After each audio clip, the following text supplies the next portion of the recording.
এক গ্রামে একটি পরিশ্রমী বিড়াল বাস করত। সে প্রতিদিন সকালে মোরগের ডাকে ঘুম থেকে উঠত। তারপর সে ফ্রেশ হতো। তারপর কিছু খাবার খেয়ে নিত এবং খাবার খাওয়া শেষে নিজের কাজকর্ম শুরু করত।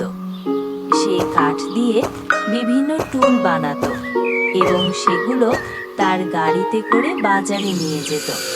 তারপর সেগুলো বিক্রি করে বাড়িতে ফিরে আসতো।